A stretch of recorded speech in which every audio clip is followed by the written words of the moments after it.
पालक न खाणारे आवडीने खातील ही रस्सा भाजी. त्याच्यासाठी थोडेसे शेंगदाणे, 4-5 हिरव्या मिरच्या चांगल्या भाजून घ्यायच्या. पालक चांगली स्वच्छ करून बारीक कापून घ्यायची, ती उकळून घ्यायची 10 मिनिट.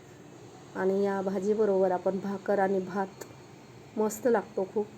भाकर मस्त टम्म फुगते. हे गरमागरम भाकरीसोबत ही भाजी खूप छान लागते.